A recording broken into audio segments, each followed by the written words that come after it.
L'histoire commence avec Yan, un criminel froid et calculateur. Il assassine un riche homme, Monsieur Cheng, ainsi que son épouse, chez eux. Alors qu'il s'apprête à fuir, quelqu'un arrive à la porte. C'est Lin, une jeune femme aveugle. Elle venait réparer le piano de Madame Cheng, car elle est très douée en musique. Elle appelle doucement, mais personne ne répond. Yan comprend vite qu'elle ne voit pas et décide de mentir. Il prétend être un employé de la maison et lui dit que la famille est sortie. Il l'invite à entrer pour terminer son travail. Rassuré, Lin le remercie et lui demande où se trouve le piano. Yan lui indique la droite. Elle avance, puis s'arrête soudain. Elle lui demande pourquoi il lui a donné la mauvaise direction. Yan panique et se demande si elle l'aurait démasqué, mais Lin explique calmement qu'elle est aveugle, pas sourde, et que le tic-tac de l'horloge venait de l'autre côté. Elle lui explique que Madame Cheng comprenait trop bien la musique pour placer un piano près d'une horloge, car les sons se seraient mélangés. Yan rit nerveusement, la complimente, puis prétend s'être simplement trompé. Il corrige aussitôt, le piano est à gauche. Il s'éloigne ensuite pour lui apporter un verre d'eau, y glissant discrètement des somnifères. Mais en le lui tendant, Lin perçoit un léger grésillement dans le verre, et sent une odeur étrange, celle du sang. Elle l'interroge. Yan ment, affirmant s'être coupé à la main. Un éclair déchire soudain le ciel. Surprise, Lin lui demande de fermer rapidement la fenêtre. Son travail terminé, elle lui dit au revoir et se dirige vers la sortie. Mais sa canne touche une flaque au sol. Elle se fige. Yan lui demande si tout va bien. Lin fait semblant et répond que sa jambe est engourdie. Une fois dehors, elle touche sa canne et sent le sang. Elle comprend alors la vérité. Choquée, elle s'écrie à voix haute qu'il a sûrement tué toute la famille. Yan panique, se précipite vers elle pour l'empêcher de fuir. Des sirènes de police résonnent au loin. Il tente de lui couvrir la bouche, mais Lin le mord et parvient à se libérer. Yan attrape le sac de Lin. Les papiers tombent au sol. Elle est terrorisée. Mais lorsqu'il se rapproche plus d'elle, quelque chose d'étrange se produit. La violence laisse soudain place à une proximité troublante, presque romantique, inexplicable. Le lendemain, la nouvelle du meurtre de Monsieur Cheng et de son épouse se répand partout. Yan réapparaît alors dans un hôpital, où il travaille comme chirurgien renommé, reconnu pour son talent exceptionnel.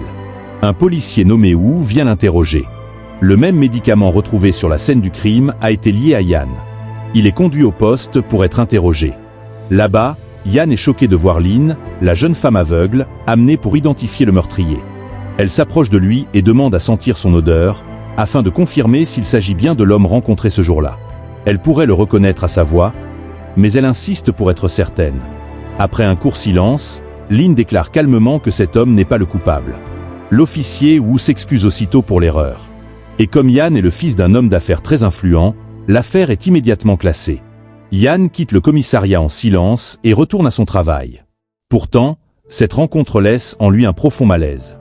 Plus tard, Yan demande à son assistant, Shu, de se renseigner sur Lin. Il découvre qu'elle est une pianiste talentueuse, élevée dans un orphelinat, et qu'elle a perdu la vue à l'âge de 7 ans lors d'un incendie. Pendant ce temps, Lin travaille chez son employeur et répète au piano.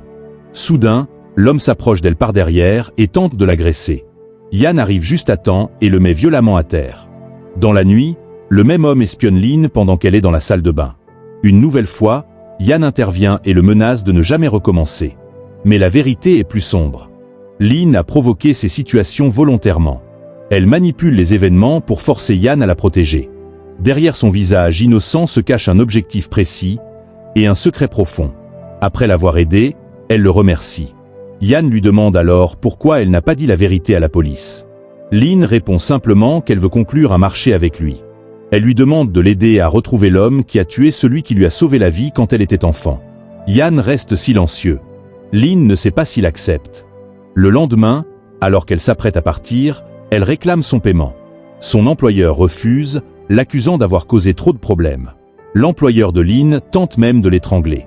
Mais Cho, l'assistant de Yan, arrive à temps, la sauve et lui annonce que Yan souhaite la voir. Il a trouvé ce qu'elle cherchait. Ils se rendent aussitôt à l'hôpital. En voyant les marques sur son cou, Yan entre dans une colère froide. Il lui révèle alors le nom de l'homme qu'elle traque depuis des années. Il s'appelle An, et il se trouve dans l'hôpital. Yan et Lin s'y rendent ensemble. Il la soutient pour marcher. Mais à peine arrivé, An surgit et attaque Lin avec un couteau, décidé à la tuer. Yan s'interpose sans hésiter et saisit la lame à main nue, la sauvant au prix de sa propre chair. En prend la fuite. Yan se lance à sa poursuite. Terrifiée mais déterminée, Lynn les suit. Sous la pluie battante, elle heurte quelqu'un et chute lourdement au sol. Yan revient aussitôt, ouvre un parapluie au-dessus d'elle et l'aide doucement à se relever. À cet instant, Lynn murmure pour elle-même qu'elle est désolée d'avoir utilisé Yan, mais qu'elle doit passer par lui pour atteindre son père, Yu. Puis, retour en arrière. Le jour du meurtre de Monsieur Cheng. La vérité éclate enfin. Yan n'a tué personne. Il était venu rendre visite à Cheng, mais a été assommé. À son réveil, le couple était mort, un couteau ensanglanté dans sa main. Convaincu d'être coupable, il a fui, perdu entre peur et culpabilité. Plus tard, Yan emmène Lynn chez lui et soigne ses blessures. Épuisée, elle s'endort. Il la porte doucement jusqu'au lit. À partir de ce moment, Yan ne parvient plus à la sortir de ses pensées. Mais son assistant l'alerte. L'officier Wu fait pression sur Lynn pour qu'elle témoigne à nouveau et accuse Yan du meurtre. Inquiet, Yan se précipite pour la protéger. Au même instant, Wu arrive chez Lynn et frappe violemment à sa porte. Il exige d'entrer et tente de la forcer à avouer. Terrifiée, Lynn tente de s'échapper par le balcon, attachant un drap pour descendre. Wu la menace de le couper si elle ne parle pas. Elle crie que Yan est innocent. Wu tranche le drap. Lynn chute, mais Yan arrive à temps et lui attrape la main, lui sauvant la vie. Il l'emmène ensuite chez lui, lui promettant qu'elle sera en sécurité, qu'il la protégera et que plus personne ne lui fera de mal. Mais c'est exactement ce que Lynn voulait. Depuis le début, tout était calculé. Lynn travaillait en secret avec l'officier Wu. Chaque événement, chaque émotion, faisait partie d'un plan pour se rapprocher de Yan. Et le plus grand choc survient alors. Wu est le véritable meurtrier de Monsieur Cheng et de son épouse. Lynn le savait depuis toujours. Ensemble, ils préparent une vengeance. On apprend enfin que les parents de Lynn ont été tués des années plus tôt par Yu, le père de Yan, avec l'aide de Cheng, son ancien bras droit. Les deux hommes étaient responsables de l'incendie qui avait rendu Lynn aveugle enfant. Aujourd'hui, son but ultime est la vengeance. Elle a réussi à s'infiltrer dans la maison de Yu, en vivant sous le même toit que son fils, Yan, qui ignore tout de ses véritables intentions et est déjà tombé éperdument amoureux d'elle. Lors de sa première nuit chez Yan, Lynn rêve que son père l'étrangle en l'appelant par son vrai nom, révélant qu'elle est en réalité la fille de Zhang, l'homme que Yu avait tué des années plus tôt. Terrifiée, elle erre dans le manoir. Soudain, Yu apparaît, la saisit brutalement et lui demande pourquoi elle est là, et si elle compte témoigner contre son fils. Lynn ment rapidement. Elle explique que Yan l'a amenée pour que Yu cesse de la menacer afin de lui faire donner un faux témoignage. Elle insiste sur l'innocence de Yan et ajoute qu'il peut demander des preuves à son assistant. Yu, méfiant mais calme, accepte de la croire, mais prévient, s'il découvre un mensonge, il l'éliminera lui-même. Le lendemain, Lynn retrouve Yan. Elle lui explique qu'ils doivent récupérer le livre de comptes secrets de Yu, qui recense toutes ses affaires illégales. Ce carnet est actuellement entre les mains de l'ancien assistant de Cheng. S'ils l'obtiennent, ils auront enfin les preuves pour tout révéler. Plus tard, chez elle, Lynn fait semblant de renverser un verre d'eau, le répandant volontairement pour que Yan accourt à ses côtés. Yan aide Lynn, la tirant loin des éclats de verre pour qu'elle ne se blesse pas. Puis il se rapproche d'elle. À ce moment, Lynn est certaine qu'il l'aime vraiment. Elle décide alors de tirer parti de cet amour pour servir sa vengeance. Yu les observe et interpelle Yan. Il lui dit de ne pas s'attacher à Lynn, qu'elle n'est qu'une fille ordinaire, et qu'il doit profiter de leur temps ensemble sans s'engager, surtout qu'il partira dans 3 mois. Yan assure à Yu qu'il sait ce qu'il fait et qu'il ne mettra pas en péril ses intérêts. Elle comprend qu'elle n'a que 3 mois pour accomplir sa vengeance et doit agir vite. Peu après, Wu lui remet le livre de comptes de Yu, qu'elle compte utiliser pour semer la discorde entre Yu et Cheng. Elle confronte Cheng et évoque le carnet. Dans son esprit, il sort un couteau et la blesse au cou. Mais ce n'est qu'une vision de sa réaction anticipée. Dans la réalité, Cheng tente bien de l'attaquer, mais Lynn est plus rapide. Elle le frappe avec sa canne et le fait tomber dans l'escalier. Cheng se précipite vers Yu pour se plaindre, affirmant que Lynn l'a poussé. Lynn dément, « Je ne suis qu'une fille ordinaire, comment pourrais-je faire ça ?» Un serviteur, Liang, témoigne en sa faveur. Il affirme qu'elle était malade dans sa chambre toute la matinée et qu'il a vu Cheng tomber et délirer. Liang travaille en secret avec Lynn. Yan dit à son père que Cheng souffre peut-être d'hallucinations ou de délire. Cette nuit-là, Lynn apparaît devant Cheng, portant une robe identique à celle de sa mère le jour de sa mort. Elle lui demande pourquoi il a tué sa famille et tente de l'étrangler. À son réveil, Cheng croit que ce n'était qu'un rêve, mais au fond de lui, il sent que c'était réel. Paniqué, il court voir Yu, affirmant que Lin est liée à Zhang. Yu demande comment il le sait. Je l'ai vu en rêve, répond Cheng. Yu le prend pour fou. Cheng cherche alors des preuves et trouve une photo de Zhang dans la chambre de Lin. Il l'apporte à Yu. Mais lorsqu'il ouvre la boîte, il découvre le livre de contes de Yu à la place. Lin entre alors avec l'assistant de Yan, qui confirme qu'elle était avec lui depuis le matin. Pour rendre Cheng fou, Lin continue de se montrer comme un fantôme, le questionnant sur Zhang et sa famille, et mélange même des substances hallucinogènes dans la nourriture que Cheng prépare pour Yu. À temps, Lin empêche Yu de manger, l'avertissant que la nourriture a une odeur étrange. Cela convainc Yu et Yan que Cheng perd vraiment la raison et qu'il a besoin de repos avant de se faire du mal ou de nuire à quelqu'un. Plus tard, Yan emmène Lin sur la tombe de sa mère. Il lui dit qu'il souhaite lui présenter la femme qu'il aime, comme sa mère l'aurait voulu. Là, Lin révèle que c'est la mère de Yan qui l'avait sauvé autrefois, et que l'homme qui a tué son sauveur est le même qui a tué sa mère. Le même Yu. Yan et Lin partent à la recherche de Han. Lorsqu'ils le trouvent, ils tentent de tuer Lin. Comme toujours, Yan arrive juste à temps pour la sauver. Il lui demande qu'il a envoyé tuer sa mère. Han répond qu'il ne se souvient pas du visage, seulement d'une marque de naissance sur sa main droite.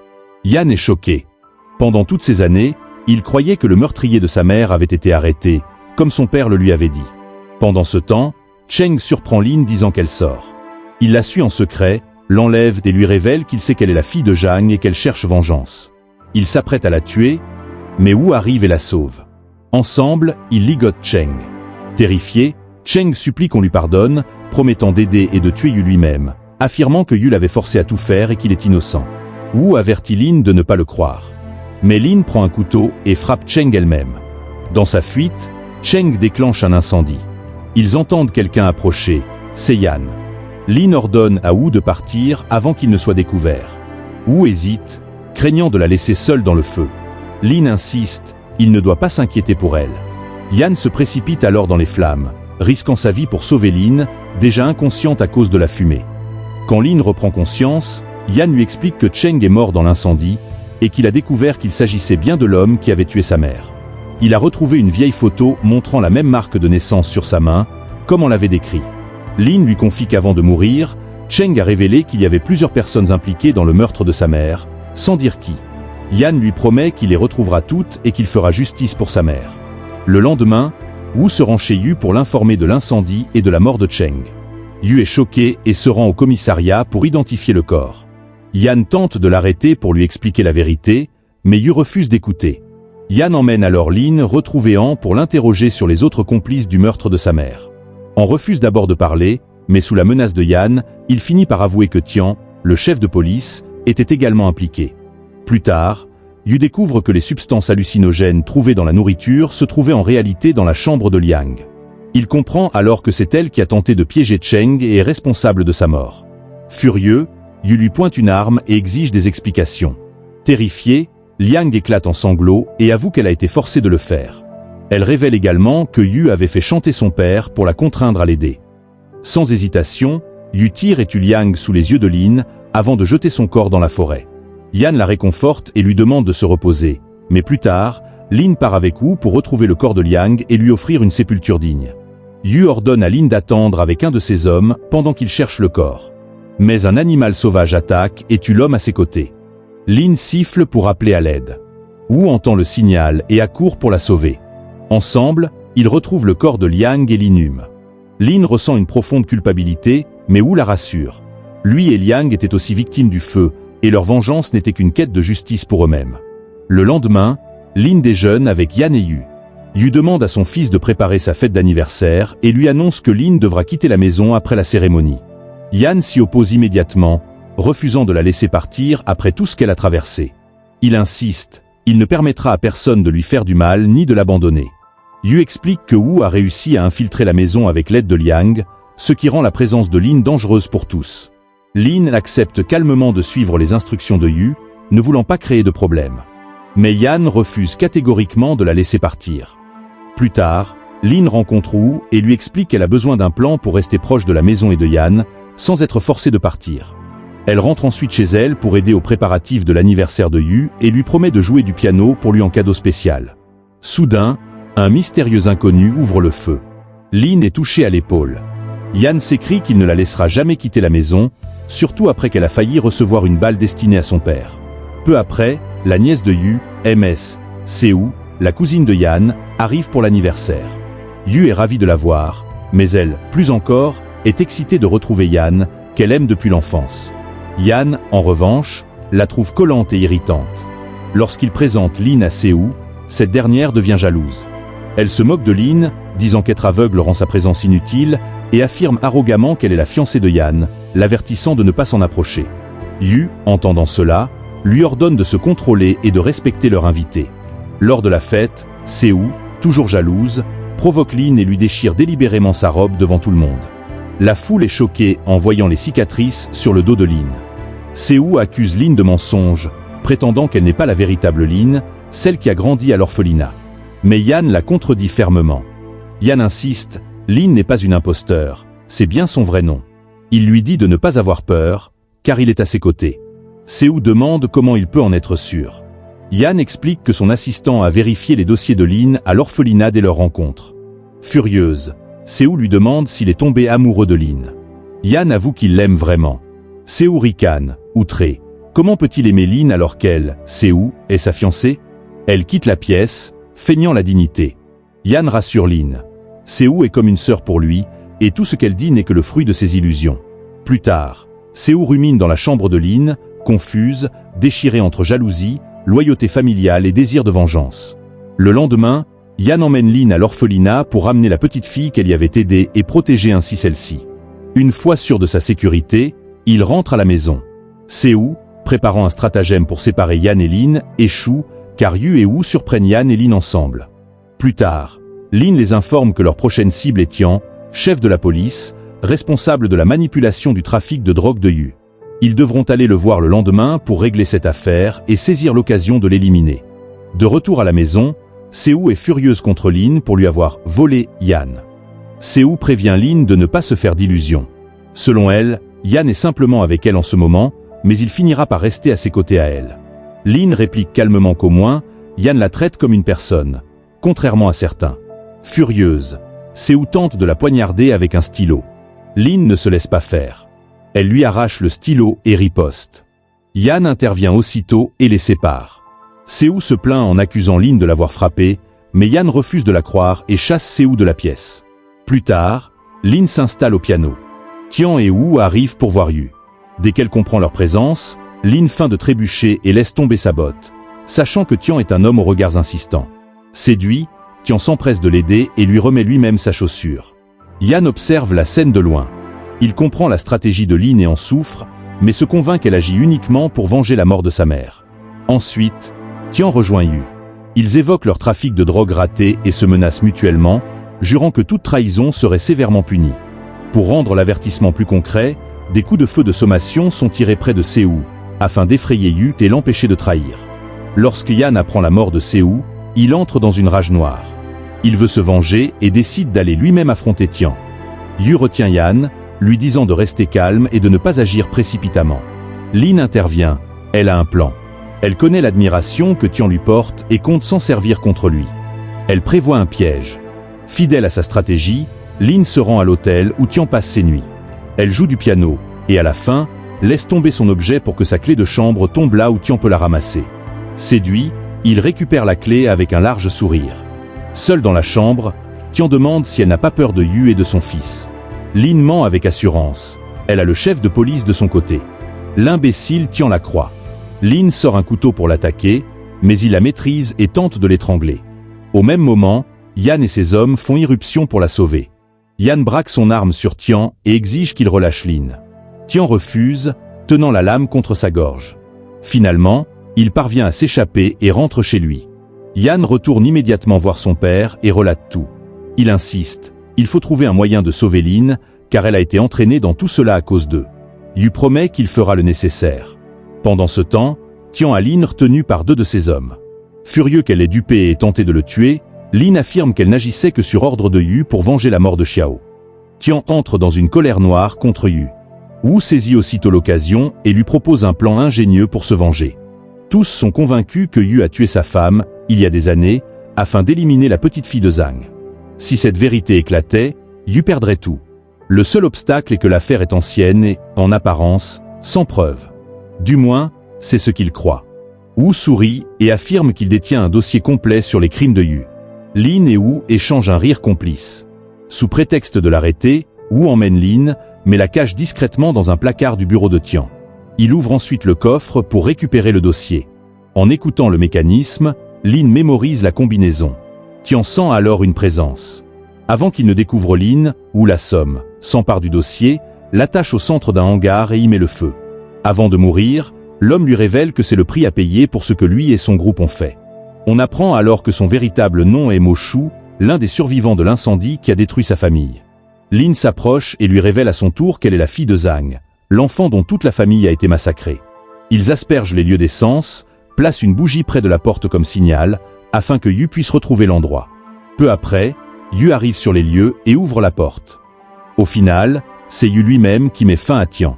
Exactement comme prévu. Après coup, Lin rentre chez elle et explique qu'il avait en fait aidé Wu et elle, car il voulait que la vengeance continue. Ils l'ont utilisé pour connaître la combinaison du coffre et récupérer les documents chez Tian. Une fois cela fait, ils ont incendié le hangar, sans se douter que Yu y pénétrerait. Yan lui répond que cela n'a pas d'importance. L'essentiel est qu'elle soit de retour saine et sauve. Tian est éliminé, et ils ont vengé Seou. Le lendemain, Yu dit à Yan de ne plus retarder son voyage. Yan le rassure qu'il réglera tout rapidement. Puis il accompagne Lin pour la raccompagner et lui demande si elle souhaite revoir quelqu'un. Elle répond qu'elle a vécu toute sa vie sans voir et qu'elle s'y est habituée. Elle retrouve Wu et lui rappelle que Yan partira bientôt. Ils doivent achever leur plan rapidement et révéler à Yan les crimes de son père. Ainsi, Yu et son fils s'affronteront, et Yu mourra de la main de Yan. Wu demande à rencontrer Yan à l'extérieur et lui remet le dossier prouvant que Yu a tué sa mère.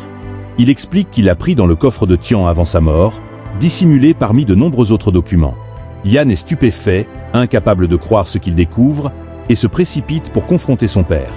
Yu nie tout, feint l'innocence et insiste « Je n'ai jamais pu tuer ma femme, impossible ». Yan hurle « Alors tu as tué toutes ces personnes et tu crois t'en sortir ». Il quitte la maison en furie. Lin les regarde, un sourire aux lèvres, comme si elle assistait à une scène dramatique parfaitement jouée. Plus tard, Yu va voir Luo, le nouveau chef de police qui a remplacé Tian. Il lui confie qu'un coup du destin a fait que son fils a trouvé un dossier prouvant qu'il a tué sa propre femme. Il se demande qui a pris ce dossier et comment ils vont gérer cette situation. Luo répond qu'il n'en sait rien, que ce sont des affaires entre père et fils, mais qu'il peut continuer à couvrir les crimes de Yu comme par le passé. Pendant ce temps, Yan est en plein désarroi. Au tombeau de sa mère, il s'assied et pleure, incapable de croire ce que Yu a fait. Une voix lui rappelle « Même si ton père a fait cela, tu ne peux pas le tuer pour obtenir justice pour ta pauvre mère qui t'aimait et est morte si tôt. » À ce moment, Yu apparaît avec un pistolet, suppliant Yan de l'abattre pour soulager sa peine. « Pardonne-moi, mon fils, j'ai eu tort. » Il place l'arme contre la tête de Yan, essayant de forcer sa main à presser la détente. Yan tire, mais le coup part dans le vide. Pour Lin, cela ressemble à une note de musique. Yan dit à son père que, peu importe ce qu'il a fait, il ne peut pas le tuer. Il le laisse vivant, mais il ne lui pardonnera jamais ce qu'il a fait. Dévastée, Lin se dit qu'elle doit essayer autre chose pour pousser Yan à haïr son père au point de vouloir le tuer. Elle glisse alors un hallucinogène dans le repas de Yu, afin qu'il voie des visions de sa femme décédée. Yu commence à la voir et l'embrasse, disant combien elle lui a terriblement manqué. Lin tente de le repousser. Yan, apprenant la scène, accourt, furieux, et sépare son père de Lin. Il le met en garde. S'il blesse à nouveau Lin, il le tuera lui-même. Pourtant, il ne presse toujours pas la détente. Le plan de Lin échoue une deuxième fois, alors elle imagine une nouvelle stratégie. Pour la faire rester et achever sa vengeance, elle décide d'implanter l'idée du mariage dans l'esprit de Yan. Le lendemain, Yu menace la domestique pour obtenir une confession, qu'elle ait mis le hallucinogène dans son repas, affirmant que les événements d'hier étaient étranges. Elle insiste, elle n'a rien fait, et personne n'est entré dans la cuisine à part Lin. Comprenant le stratagème, Yu fonce sur Lin pour la punir. Mais Yan l'arrête, expliquant qu'il a lui-même vérifié le repas et n'y a trouvé aucune trace de drogue, Lin ayant tout effacé. Profitant de la peur de Yan pour son père, Lin instille l'idée du mariage dans son esprit. Yan prend alors Lin et annonce à son père qu'ils vont se marier. Yu, fou de rage, refuse et lève la main contre elle. Yan le stoppe, avertissant que Yu le pousse à bout. Furieux que Lin ait conquis le cœur de son fils, Yu engage 2 hommes pour l'éliminer et l'enterrer vivante. Lin surprend leur plan et laisse volontairement faire. Elle se laisse kidnapper et jeter dans une fosse, prête à être recouverte. Avant qu'ils n'agissent, Elle oublie exprès sa canne dans sa chambre.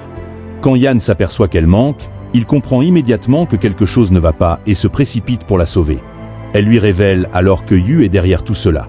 Yan promet de la protéger désormais, car elle est sa fiancée et que personne ne lui ferait jamais de mal. Le lendemain, Yan affronte son père, arme à la main, lui rappelant toutes les fois où il avait prévenu de rester à distance de Lin. La querelle s'intensifie jusqu'à ce que Yan tire. La balle atteint Yu dans la nuque ou la zone thoraco-cervicale. Yu ordonne à ses gardes d'emprisonner Yan et Lin sous haute surveillance. Puis il va voir Leona, membre de la famille et allié, pour lui annoncer qu'il brisera les fiançailles, affirmant que Lin n'est pas digne de son fils. Leona se réjouit et approuve. Cette nuit-là, Lin commence à faire ses bagages comme si elle allait quitter la maison. Yu la voit partir et lui donne même de l'argent pour s'installer. Il déguise un de ses hommes en domestique pour l'aider à préparer ses affaires, afin de tromper Yan et ses hommes et leur remettre un cadeau. Ensemble, ils échangent des vêtements pour pouvoir faire passer quelqu'un en cachette. Lin les rassure. Elle est la clé du plan et tout sera expliqué bientôt. Mais avant qu'ils ne quittent la maison, Yu les découvre. Il arrête Wu, et Yan est contraint de fuir avec Lin. Pendant leur fuite, elle lui raconte toute son histoire depuis le début, et Yan comprend que tout ce qui s'est passé récemment faisait partie de son plan de vengeance. Elle lui révèle que son père et Tian ont tué sa famille parce que son père avait exposé leur trafic de drogue. Yan, froid, lui pose alors une seule question. Son amour pour lui était-il réel? Yan interprète ce silence comme un aveu. Elle ne l'a jamais aimé. Il la laisse et s'éloigne. Lin prépare alors un plan pour sauver Wu. Elle va voir Yu et propose un marché. La dernière cargaison de drogue est entre ses mains, et s'il épargne Wu, elle la remettra. Yu accepte et libère Wu.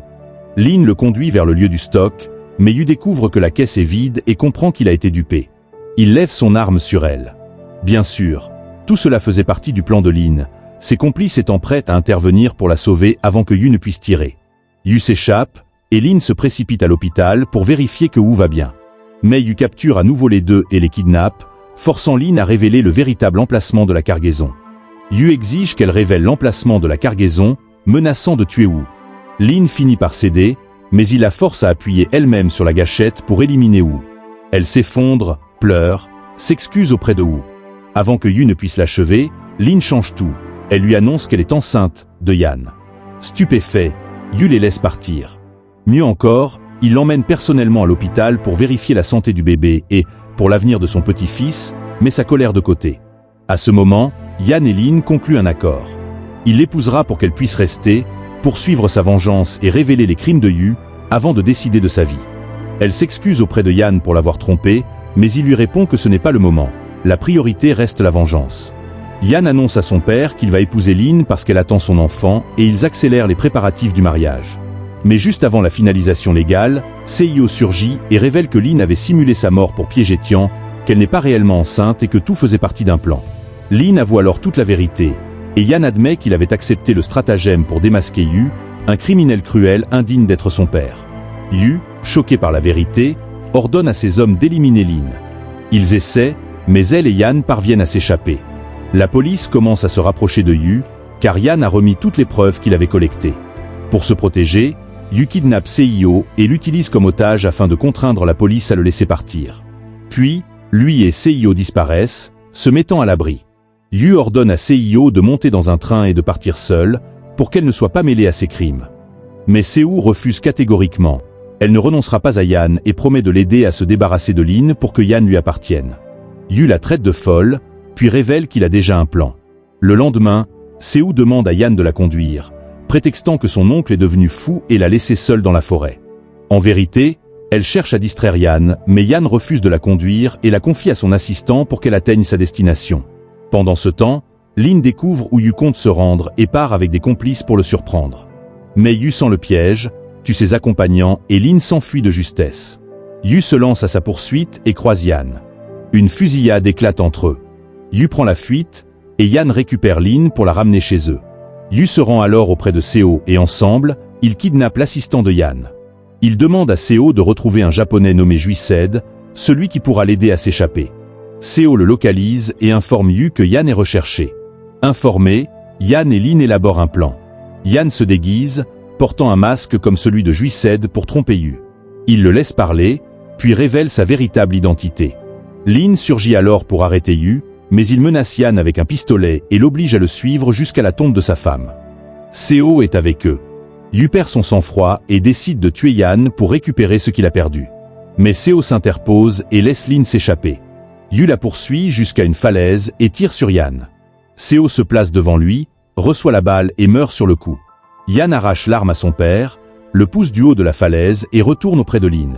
Ensemble, ils essaient de mener une vie normale. Quelques jours plus tard, la police leur annonce qu'ils ont retrouvé un corps gravement brûlé, mais ne savent pas s'il s'agit de Yu. Yan décide d'aller identifier le cadavre. Plus tard, l'assistant de Yan retrouve Lin dehors et dit avoir besoin d'elle pour une affaire urgente. Elle le suit, mais il se révèle être un homme de main de Yu et l'enlève, pensant à tort qu'elle est la fille de Chung dans l'un de ses plans. Comme toujours, Yan arrive à temps, élimine l'homme pour sauver Lin et la délivre. Ils annoncent alors leur fiançailles. La nouvelle se répand dans toute la ville. Mais quelqu'un qui entend parler de leur union jure qu'ils n'ont pas fini et promet vengeance contre eux. Le jour du mariage, Yan et Lin sont heureux, promettant de rester ensemble pour toujours. Yan avoue qu'il est tombé amoureux de Lin dès le premier regard et qu'elle est la femme avec qui il veut passer sa vie. Avant même d'échanger les alliances, Yu fait irruption dans le mariage et ouvre le feu. Yan se place devant Lin pour la protéger et reçoit la balle. Avec ses dernières forces, il riposte et tue Yu, puis annonce à Lin que son père est mort. Il s'effondre, s'excusant d'avoir rompu sa promesse et qu'il ne pourra pas rester à ses côtés comme il avait juré. Lin dit adieu et pleure amèrement. Elle l'aimait profondément, malgré le fait qu'il soit le fils de son ennemi. Après la mort de Yan, le temps passe. Lin démantèle le réseau de drogue de la ville et se consacre entièrement à l'orphelinat, prenant soin des enfants. Elle se rappelle ce qu'elle était autrefois et passe le reste de sa vie à se souvenir de tout ce que Yan a fait pour elle, incapable de l'oublier. Ainsi se termine notre série aujourd'hui. Abonnez-vous à la chaîne et activez la cloche de notification pour ne rien manquer des prochaines histoires. Au revoir.